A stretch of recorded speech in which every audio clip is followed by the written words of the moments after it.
les morts de la Grande Guerre sont là, dans un recoin du service historique de la Défense, à Caen.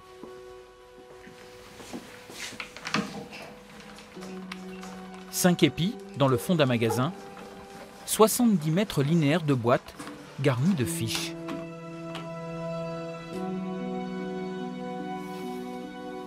C'est un monument aux morts de papier.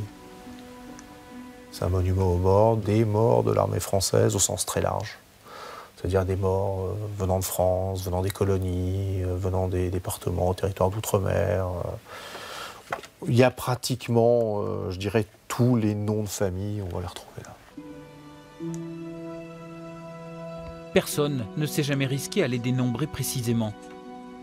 Et ça continue là, ça continue de l'autre côté encore. Ces 2 millions de fiches, jaunies par le temps, forment une profonde cicatrice.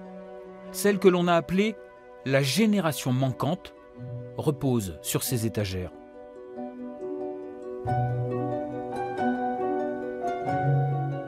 C'est une guerre d'hommes, c'est une guerre de nombre, voilà, c'est une guerre de masse. Donc c'est toujours énormément de soldats, toujours énormément d'hommes et énormément de pertes.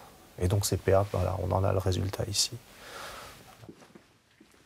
Ce fichier mémorial a été constitué au lendemain de la guerre 14-18.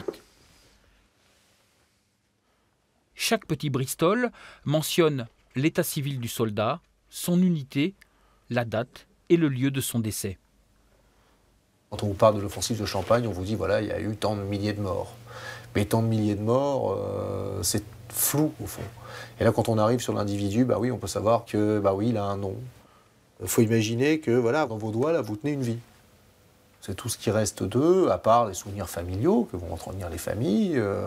Mais sur ce moment précis, je dirais, de la mort au combat, c'est tout ce qui reste. Depuis un siècle, ces hommes ne sont souvent que des noms sur nos places, pour reprendre le vers d'Aragon. Après Haut-du-Perche, le visage de quelques poilus a tant bien que mal traversé le temps.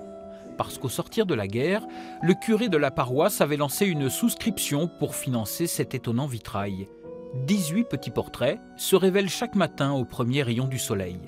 En 2014, la restauration du vitrail a comme ravivé les mémoires et brisé un long silence teinté de tabou. Chez moi, mon père est né en 1914, son père est mort en 1915. Donc il n'a pas connu son père, et donc on n'en parlait pas beaucoup.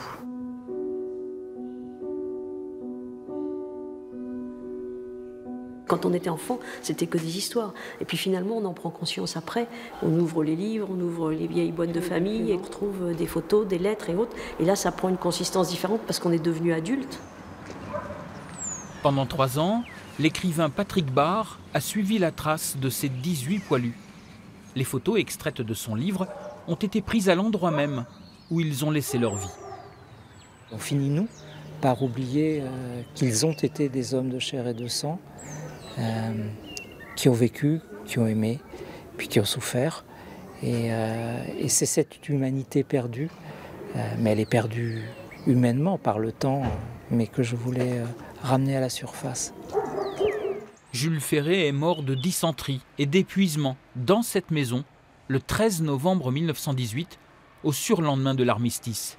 C'est vrai qu'on a l'impression qu'il est encore vivant, alors qu'il habitait là juste à côté.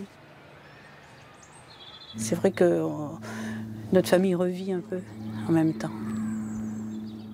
Dans ses dernières lettres du front, Jules Ferry exprimait son dégoût. Après une offensive, en mars 1918, il écrit « Nous en avons asphyxié beaucoup dans les abris. C'est tout de même honteux.